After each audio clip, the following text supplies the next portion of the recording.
in today's video, you can think of this as basically being a short masterclass on the experiences that the fearful avoidant and dismissive avoidants have in regards to the dating stage of relationship. So as they're first getting to know each other. And what we'll cover throughout this mini masterclass is we'll talk a little bit first about what draws the dismissive avoidant to the fearful avoidant, what they're attracted to in the fearful avoidant, what they like, what really makes them feel the sense of chemistry and spark. And then we'll flip it around and talk about what draws the fearful avoidant to the dismissive avoidant and what that says about you and your experience and why this is actually taking place. Then we'll go into what starts to happen as things progress and where things start to go awry, where they start to become problematic and challenging so you can know what to watch out for and how to navigate this. And then we'll talk about one of my favorite things to discuss, and we'll just introduce it here today at a higher level, which is our trigger patterns, the things that actually cause relationships to dissolve and break apart. But again, how to navigate these things. And we'll be covering a lot of this throughout the month of November because we're going to be doing a mini masterclass every day about different attachment style relationship dynamics. So we're going to be talking about all attachment style pairings, anxious with dismissive, anxious with fearful, fearful avoidant with dismissive, secure, all with each other. And we'll cover everything from the dating stage to the honeymoon stage to the power struggle stage, how the relationship differs and changes.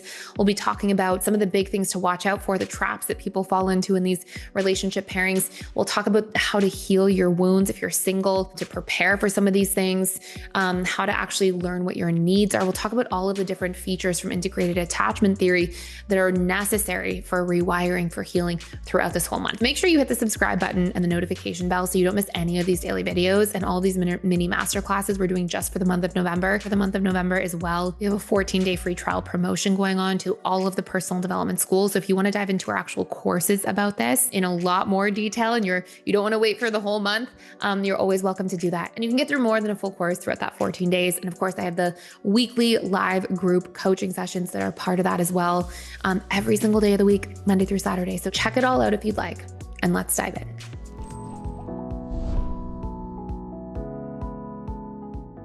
So this is actually from one of our courses we have that really goes in depth into this that you can always check out for 14 days for free. I'll put a link down below, but let's just start by digging into this in a lot of detail here. So one of the things that happens in the dating stage of relationships is that fearful avoidance and dismissive avoidance, as you can see here, are very drawn to each other. And you've probably heard this theme of opposites attract. We've heard that in slang terms all the time, where people will just say, oh yeah, opposites attract. Well, it's not quite so simple when it boils down to attraction, but we're going to dive into this in detail, and I'll come back to the slides and go back and forth here with you. But generally, we have something known as trait variety, okay? This biological survival mechanism that we've evolved to have. And it's this idea that when we first meet somebody, we are very attracted to people who express different traits than we do. It's almost like somebody's expressing your repressed traits and vice versa. The reason for this is that if you can imagine many years ago, if you're out surviving in the wild, if somebody really smart pairs up with somebody really strong, they have a better chance at surviving together because they each have strengths where one another have weaknesses.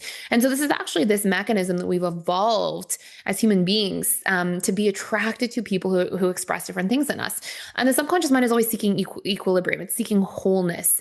And so, when we attach to somebody who's very different than us, we feel like, oh, we're more whole with these added traits that we've essentially taken on. Dismissive avoidants are very drawn to the supportiveness and the warmth of fearful avoidance. They love how present fearful avoidants are and how generous they are and how, passionate and interested in the dismissive avoidant they are. And dismissive avoidants also report loving that fearful avoidants are not superficial. Fearful avoidants like to go deep really fast and talk about meaningful things. And dismissive avoidants really like that. They're also very much drawn to the fact that fearful avoidants don't usually put pressure on a relationship dynamic early on because fearful avoidants, A, are always trying to kind of play it cool. But B, fearful avoidants are also a little bit afraid of bigger commitment themselves. So they'll often really dive in, try to connect with the dismissive avoidant. But what they won't do is while they're diving in and trying to connect, they won't make themselves too vulnerable. And, I always joke with fearful avoidants that fearful avoidants are sort of, they like to be vulnerable about the things that they don't actually feel vulnerable about. And so you'll see this in regards to fearful avoidance, being vulnerable about certain things, things that actually don't feel too painful for them, things that they've already been through in process. So they'll express meaningful, deep things, but things where they actually feel a little bit ashamed or a little bit insecure about things, they'll keep their cards very, very close to their chest, arguably even more so than a dismissive avoidant, especially when dating. Dismissive avoidance on the flip side, things that fearful avoidants are attracted to in them are they are very attracted to the mystery. Okay. Fearful avoidants often report, and again, this is coming through, working in private practice with people over the past, 14 years, and then moving into our personal development school programs over the past 7 years as well. And talking to tens of thousands of people around these things. But you'll see dismissive avoidants, they're very attractive to fearful avoidants in the sense that they're mysterious. And the fearful avoidants will say, yeah, the mystery, I wanted to crack the code. I wanted to be let in. I could feel the wall and I wanted to get to the other side. And I think fearful avoidants feel almost this challenge in that. And they're very attracted to trying to learn about this person and see what's going on inside of them. Fearful avoidants are very attracted to the assertiveness of dismissive avoidance, how individuated they are, how strongly they kind of march to the beat of their own drum and don't really care what people think. And fearful avoidants have a sense of that for sure in many ways. But they also have a part of them that does deeply care about those things. And they're sort of pulled between two places that way. And so, how logical and rational and grounded and practical and assertive the dismissive avoidant is, again, these are usually parts of the personality that fearful avoidants haven't really developed as much. They can be these things, but they're not consistently these things. And so they're drawn to these traits very strongly. And so you'll see this dynamic of them, kind of getting along quite quickly early on and feeling very attracted to each other. On top of that, the fearful avoidant often meets the deeply unmet needs of the dismissive avoidant from childhood. Dismissive avoidants didn't often feel like somebody was really supportive of them, present with them, truly interested in them and getting to know them. And so dismissive avoidants almost have this love-hate relationship to that, where they end up really liking that and feeling attracted to it, but they're also scared to be seen. They're also a little bit afraid of it at the same time. And so you'll see this here, that there's sort of this push-pull dynamic that starts to take place. Now, as the relationship progresses, what you'll see is that as they move through the dating stage, and you can imagine the dating stage is really 0 to 6 months, as they start getting a little more serious, as there's a potential for an actual commitment to take place, you'll see that the dismissive avoidant becomes more avoidant, less than they are when they're dating an anxious attachment style, but they will become more avoidant, and that polarizes the fearful avoidant more into their anxious side while dating. And in this particular space, this is where we'll start to see conflict begin. Okay, so I want to boil this down for a minute. And this is, we could go so far into this for so long, but that's why we'll be covering this across the course of the month. But what you'll see is that every relationship, especially with insecure attachment styles, has what I've coined primary trigger patterns. And it's this idea that exactly the biggest core wounds that each attachment style has, how they behave when those core wounds are triggered, will re-trigger their partner's biggest core wounds. So you can think of this as sort of a summary as wound, behavior. This was a summary that one of our students said as we were explaining this, and I love it. So thank you. So we have, wound. So the dismissive avoidant starts to become a little more avoidant. And this is because when things get a little more real and a little more vulnerable, they start feeling a little bit confronted by that. And in that particular space, they start to feel like they're pulling back a little bit. And that pulling back behavior, this is where the trigger pattern starts. So this is where we will see the fearful avoidant often take that personally. They don't know how to understand why something is changing. Fearful avoidants pick up on changes so profoundly and so deeply, like little tiny changes they really see into and pick up on.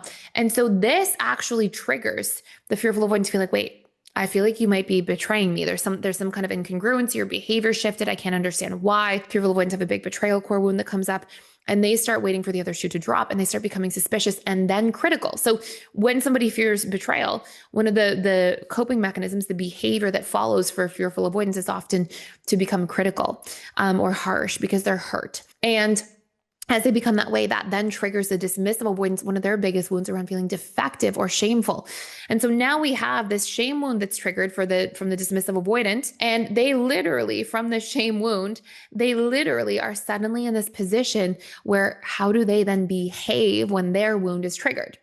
Well, they behave by shutting down. They protect, they self-protect. Now they pulled away further. The fearful avoidant feels like, wait, you're pulling away further. I don't understand. Is there someone else in your life? Are you cheating? Are you changing your mind? They don't trust the person. They don't trust the situation, and they become more critical. And now we get locked in a vicious cycle. And this is a trigger pattern that exists in this relationship. And so because of this trigger pattern, we now have this wound behavior cycle. And this is precisely what often burns a relationship up. Primary trigger patterns are one of the easiest things to solve in relationships, and yet they are one of the things that threatens any relationship dynamic the most. And so you'll see, and we'll go back into here for a second so you can see this and follow along, but you'll see that then the dismissive avoidant starts to fear conflict. Okay. And they start ending up going, wait, is there going to be more conflict? They often pull away. They fear losing their sense of self and safety. And I think that this is a funny concept when you think of strong, independent, dismissive avoidance, but they really struggle to feel emotionally safe in relationships. They won't admit it. They'll be very stoic about it and they'll keep their cards close to their chest, but they do not like arguments. They do not like drama. They do not like conflict. It makes them feel very emotionally dysregulated and unsafe. And so they pull away a lot. The fearful avoidant, on the other hand, is like, wait, what's going on? I thought we were in a good place. And the more that they feel that person pulling away, the more their wounds get triggered further around, not just betrayal, but also feeling unworthy. Their needs start feeling deeply unmet in the relationship. They felt like everything was going well. And now this sense of trust, the sense of safety, the sense of depth of connection feels like it's taken away. And fearful avoidants are driven so deeply by their need for depth of connection. And so when they feel stuck here, it becomes very painful and very problematic for them. And so now we have this cycle that starts to ensue. And there are very specific rites of passage. In other words, very specific lessons that have to be learned in order to move out of the dating stage and to progress. And this has a lot to do with communication and working on wounds and vulnerability and some really important things that we'll cover throughout this month. But this is what I'm going to keep just for today's video, because we're going to go through this entire month. We're going to unpack all the relationship dynamics. We're going to talk about what each attachment style has to work on, what the core lessons are, how to heal and rewire your wounds. This is the month of November, all about relationships. So make sure you subscribe and hit the notification bell so you don't miss what comes up next when we talk about the DAFA relationship. We'll be covering a tremendous amount of information. If you do want to go in a little bit deeper and not have to wait for the month, you can always check out the Dismissive Avoidant and Fearful Avoidant attachment style course. It's our healing course. You have a 14-day free access to it as part of your free trial to all of the personal development school, along with our weekly live group coaching sessions where you can come in, you can ask me your questions. I'm there to support you. And I will put that link down below if you do want to check it out. We're just running this for a little bit, but you'll be able to get through a whole course for sure in that 14 days and also come in for group coaching questions throughout the week. We have daily sessions with myself or some of our trained other coaches, counselors, facilitators in the platform. There's lots going on in there. So I hope you enjoyed this so far. Stay tuned for so much more, and I'll see you next time.